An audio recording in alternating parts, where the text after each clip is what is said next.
నమస్కారం. ఓం channel CVR spiritual సభక్తికంగా సమర్పిస్తున్న వెంకట విజయం కార్యక్రమానికి స్వమైన క్షేత్రం కానీ శ్రీనివాసునితో సమానమైన దైవం కానీ లేరని బ్రహ్మాండ పురాణం చెబుతుంది.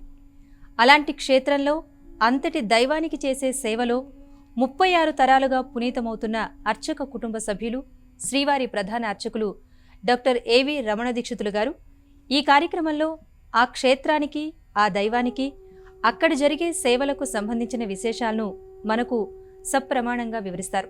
ఈ విభాగంలో శ్రీవారి గర్భాలయంలోని పంచబేరాల గురించి డాక్టర్ రమణ దీక్షితులు గారు మనకు కొంత సమాచారాన్ని అందించారు. మరిన్ని వివరాలు ఈరోజు ఎపిసోడ్లో అడిగి తెలుసుకుందాం. గురువు గారు చెప్పండి, శ్రీవారి గర్భాలయంలో పంచబేరాల గురించి చెప్పారు, అలాగే ప్రధానమైన మూల విరాట్కు సంబంధించిన విశేషాల గురించి తెలియజేయండి. శ్రీవారి మూలబేరాన్ని ఆగమ భాషలో అర్చావతార స్వరూపం అంటారు, ధ్రువబేరం అంటారు, విష్ణు స్వరూపం అంటారు. విష్ణు అంటే విశ్వవ్యాపిన్ అని అర్థం. ఈ ధ్రువబేరం సుమారు 9.5 అడుగుల ఎత్తు ఉంటుంది, చతుర్భుజాలతో ఉంటుంది. ఇది స్వయం వ్యక్తమైన మహావిష్ణు స్వరూపం, మానవ నిర్మితం కానిది అనేది ఆగమ శాస్త్రంలో చెప్పబడిన సత్యం. ఇది సాలగ్రామ శిలా నిర్మితం, చాలా అరుదైన అలౌకికమైన శిలతో చేయబడిన మూర్తి. ఈ ధ్రువబేరానికి స్వయంగానే సకలమైన తిరువాభరణాలు అలంకరించబడి ఉంటుంది. రత్నఖచ్చితమైన కిరీటం, శిరశ్చక్రం, చెవులకు మకర కుండలాలు, కంఠాభరణాలుగా కంటెలు, ఉదరబంధం, ప్రలంబ యజ్ఞోపవీతం. ఈ ప్రలంబ యజ్ఞోపవీతాన్ని గురించి ప్రత్యేకంగా చెప్పాలి. శిల్పశాస్త్రంలో ఒక్కొక్క దేవతకు కొన్ని ప్రత్యేకమైన లక్షణాలు ఉంటాయి. ఆ లక్షణాలను బట్టి ఈ దేవతా విగ్రహం అనేది మనం నిర్ణయించవచ్చు. మహావిష్ణువుకు ఉన్న లక్షణాల్లో ఈ ప్రలంబ యజ్ఞోపవీతం అనేది ప్రధానమైంది. యజ్ఞోపవీతంలో 6 పోగులు ఉంటాయి. ఇందులో ఒక పోగు తెగి వేలాడుతూ ఉంటుంది. ప్రలంబాసుర సంహారం సమయంలో జరిగిన యుద్ధంలో ఈ యజ్ఞోపవీతం ఒక పోగు మహావిష్ణువు తెగిపోయిందని అది ప్రలంబ యజ్ఞోపవీతం అని అంటారు. అది మనం స్వామివారి మూల విరాట్లో చూడవచ్చు, ఒక పోగు తెగి ఉంటుంది. తర్వాత భుజాలకు బాహుబంధాలు ఉంటాయి, హస్తాలకు కంకణాలు, అంగుళీయకాలు ఉన్నాయి. చాలా సుందరమైన పీతాంబరం, నడుమన సింహలలాటంతో పాటు చుంగులుగా చాలా అందంగా అలంకరించబడిన పీతాంబరం ఉంటుంది. ఉత్తరీయం 2 వైపులా ముడివేసి రమణీయంగా వేలాడుతూ ఉంటుంది. పాదాలకు అందెలు, పాగడాలు ఉంటాయి, మెట్టెలు ఉంటాయి. స్వామివారి పాదాలకు, హస్తాలకు చాలా అందమైన నఖాలు, గోళ్ళు ఉంటాయి. వెనక వైపు స్వామివారికి శిరశ్చక్రం ఉంటుంది. శిల్పంలోనే అలంకరించబడిన అందమైన కేశ సంపద, వెంట్రుకలు, వంకిలు తిరిగిన జుట్టు స్వామివారికి భుజాల వరకు ఉంటుంది. తరువాత స్వామివారి యొక్క కంఠాభరణాలకు, బాహుబంధాలకు వేలాడే పట్టుదారాలు చివరన ఉన్న కుత్సులు వేలాడుతూ ఉంటాయి. తరువాత స్వామివారి యొక్క పీతాంబరానికి మీద కౌపీనం, ఒక 5 తలల సర్పాన్ని తలపిస్తూ కుండలిని, మూలాధారంలోని కుండలిని శక్తి యొక్క ప్రతీకగా మనకు కనిపిస్తుంది. ఇది స్వామివారి మూల విరాట్ యొక్క వర్ణన. ఇది వెనక వైపు నుంచి చాలా అందంగా ఉంటారు స్వామి, కానీ స్వామివారికి కైంకర్యం చేసే అర్చకులు తప్ప వేరే ఎవరికి ప్రవేశం ఉండదు. ఆ చతుర్భుజాలతో స్వామివారు వెనక వైపు నుంచి ఒక 5 తలల మహాసర్పంలాగా కనిపిస్తారు. స్వామివారి పాదాలు చాలా మనోహరంగా ఉంటాయి. పాగడాలతోనూ మెట్టెలతోనూ అందంగా తీర్చిదిద్దిన గోళ్ళతో పద్మపీఠంలో ప్రతిష్ఠించబడి స్వామివారి యొక్క పాదాలు దివ్య మనోహరంగా ఉంటాయి.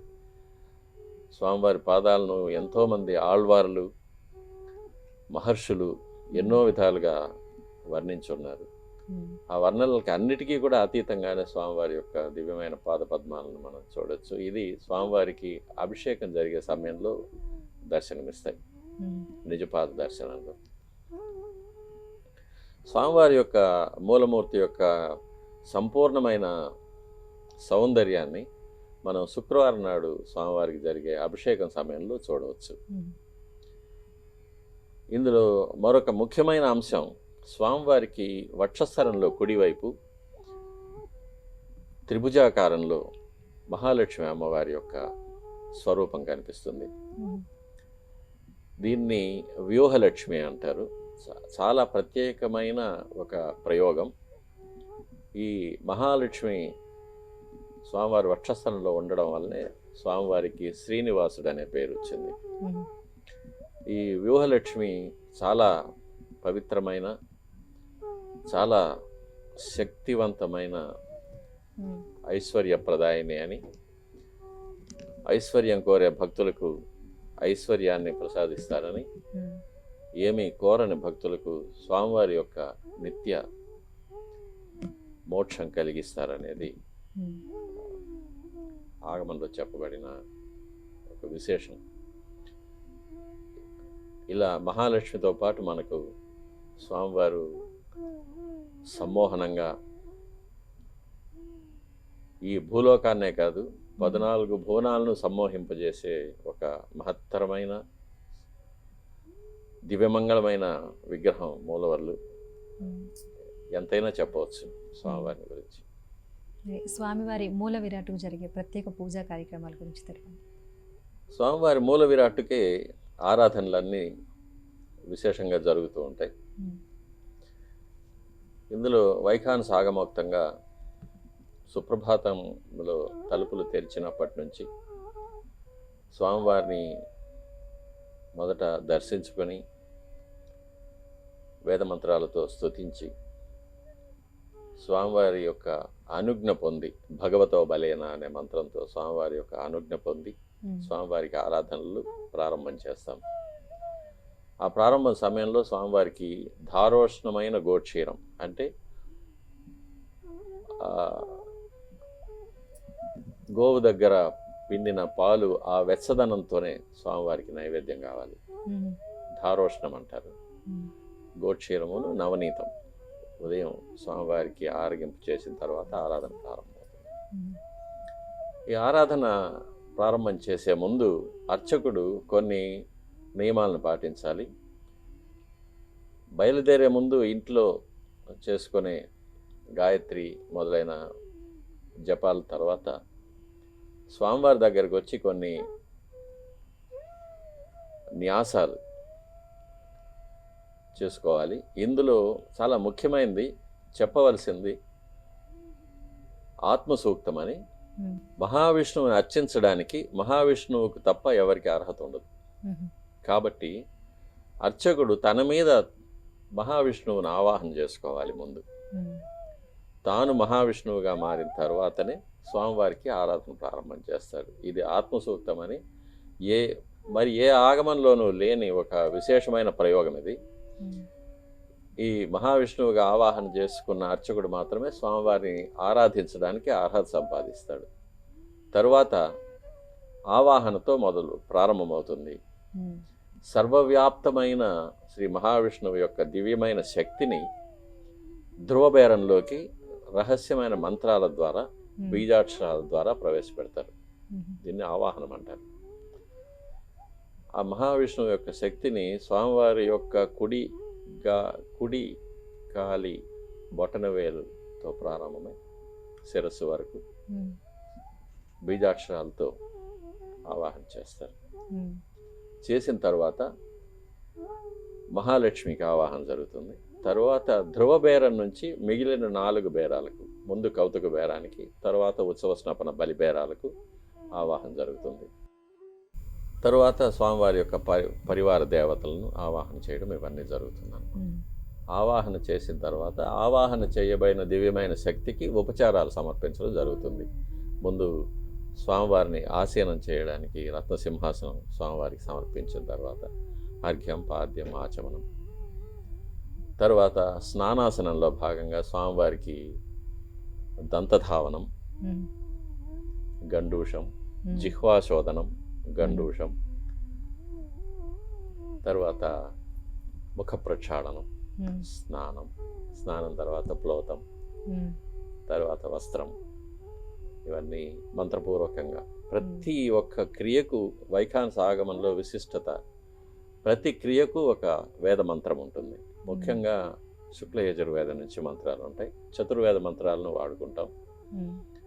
ఆయా మంత్రాలతో స్వామివారికి ఆరాధనలో ఆ క్రియాభాగం జరుగుతూ ఉంటుంది అన్నమాట.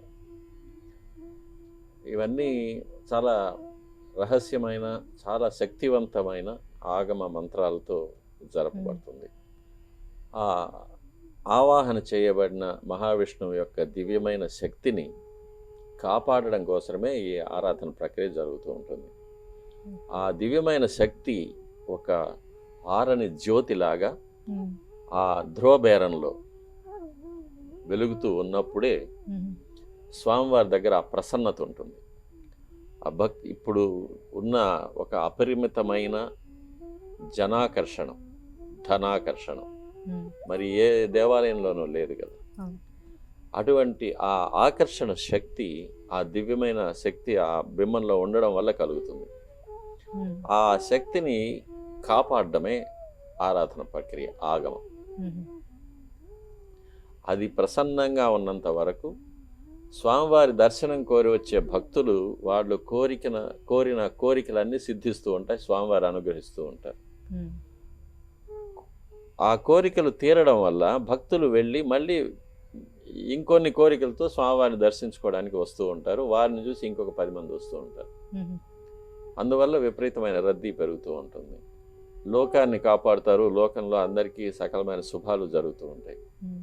ఆ ఆరాధనలో ఏదైనా లోపం వచ్చినప్పుడు, స్వామివారికి నైవేద్యాలు కానీ ఉత్సవాదులు కానీ సరైన క్రమంలో జరగనప్పుడు, ఎన్నో కారణాల వల్ల జరగనప్పుడు, ఏదైనా అపచారాలు జరిగినప్పుడు ఆ ప్రసన్నత లోపిస్తుంది. అప్పుడు దేశంలో కానీ రాష్ట్రంలో కానీ ఉత్పాతాలు సంభవిస్తాయి. రాజులకు అరిష్టం జరుగుతుంది, అంటే పాలకులకు అరిష్టం జరుగుతుంది. రాజకీయ సంక్షోభాలు ఇవన్నీ సంభవిస్తూ ఉంటాయి. అందుకని అర్చకుడు ఎప్పుడు స్వామివారి దగ్గర లోక కళ్యాణం మాత్రమే ప్రార్థిస్తూ ఉంటారు. నేను వెళ్ళి ఆరాధన చేసినప్పుడు నేను బాగుండాలని స్వామివారి దగ్గర ఎప్పుడూ అడగను. పరార్థం ఆలయార్చనం, ఆలయంలో అర్చన చేసేటప్పుడు పరార్థం, లోకమంతా క్షేమంగా ఉండాలి, మానవ జాతి క్షేమంగా ఉండాలి, దేశం సుభిక్షంగా ఉండాలి, సకాలంలో వర్షాలు పడాలి, పంటలు పండాలి అని మాత్రమే మనం కోరుతూ ఉంటాం. అది గృహార్చనం స్వార్థం. నేను ఇంట్లో ఆరాధన చేసుకున్నప్పుడు నేను బాగుండాలి, నా కుటుంబం బాగుండాలి, పిల్లలు బాగుండాలని నేను స్వామివారిని కోరవచ్చు. ఆలయంలో చేసేటప్పుడు లోక కళ్యాణం మాత్రమే నేను కోరాలి.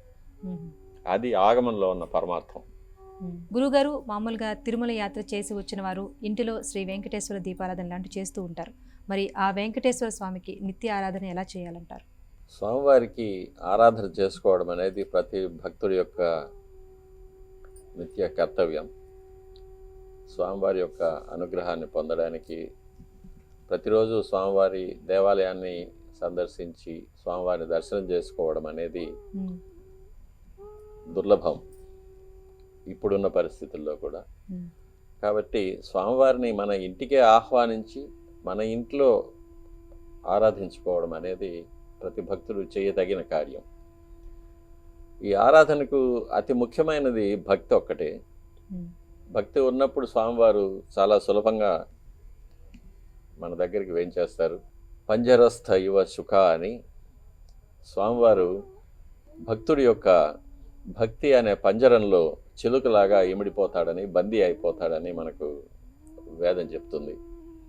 అంతటి భక్తవశుడైన స్వామివారిని మన ఇంటికి ఆహ్వానించి స్వామివారిని ప్రసన్నంగా చేసుకోవడానికి ఉపచారాలు సమర్పించడం, ఇదే పూజాక్రమం అంటారు. సర్వాంతర్యామి అయిన మహావిష్ణువును మన ఇంటిలోని విగ్రహం కానీ, పటం కానీ, చిత్రం కానీ ఇందులోకి స్వామివారిని ఆహ్వానించుకోవాలి. తరువాత స్వామివారిని ఆసీనులు చేయడానికి స్వామివారికి దివ్య రత్న సింహాసనం సమర్పించాలి. తరువాత స్వామివారికి పాద్యం, అర్ఘ్యం, ఆచమనం సమర్పించాలి. తరువాత నూతన వస్త్రాలు సమర్పించాలి, పుష్పాలు సమర్పించాలి, ఆభరణాలు, తిలకం, తరువాత రాజోపచారాలైన చామరం, ఛత్రం, ఆదర్శం ఇలాంటివి సమర్పించాలి. తరువాత స్వామివారికి అర్చన చేసుకోవాలి. అష్టోత్తరం కానీ సహస్రనామం కానీ చేసుకోవచ్చు. తర్వాత స్వామివారికి నైవేద్యం, తర్వాత మంగళహారతి, తర్వాత క్షమామంత్రాలు, నమస్కారాలు సమర్పించుకోవడం, ఇది పూజా క్రమం అంటారు. దీనికి క్లిష్టమైన సంస్కృత శ్లోకాలు, మంత్రాలు, ఆగమ విద్య ఇవన్నీ అవసరం లేదు. భక్తుడికి భక్తి ఒకటే ప్రధానం. మనకు పౌరాణికమైన శ్లోకాలు ఎన్నో ఉంటాయి, వాటిని నేర్చుకోవచ్చు. తరువాత మన ఇంటి సిద్ధాంతులు కానీ, పూజారులు కానీ వారిని పక్కన ఉంచుకొని వారి దగ్గర మనం నేర్చుకోవచ్చు ఎలా సమర్పించాలి ఉపచారాలు అనేవి. రత్నసింహాసనం అంటే స్వామివారికి రత్నసింహాసనం అక్కర్లేదు, మన హృదయమే స్వామివారికి సింహాసనం. ఆ రత్నసింహాసనం సమర్పయామి అనే పదం చెప్పి స్వామివారికి ఒక తులసి దళం కానీ, ఒక పుష్పం కానీ సమర్పిస్తాం. అలాగే ప్రతిరోజు నూతన వస్త్రాలు కానీ, దివ్య రత్నాభరణాలు కానీ, దివ్య పుష్పమాలలు కానీ మనం సమర్పించలేం.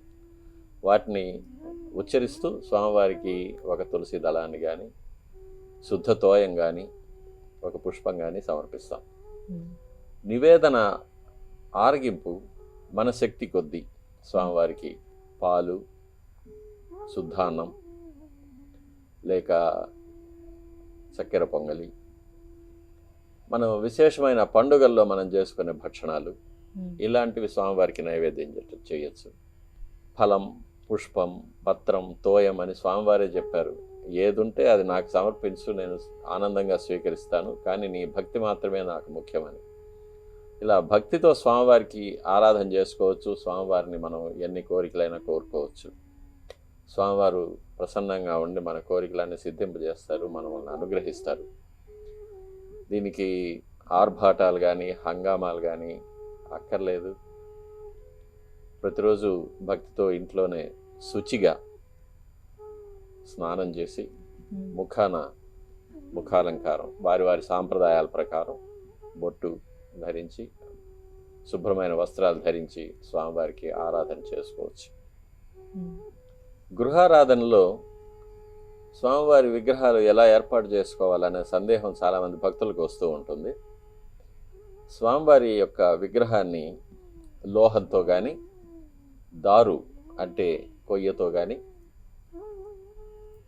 లోహంలో పంచలోహము లేక రజతం వెండి కానీ, బంగారుతో కానీ వారి వారి శక్తి కొద్దీ తయారు చేసి వారి యొక్క అంగుష్ట మాత్రం అంటే పిడికిలి వరకు సుమారు 5 అంగుళాల ఎత్తు వరకు విగ్రహం ఉండవచ్చు.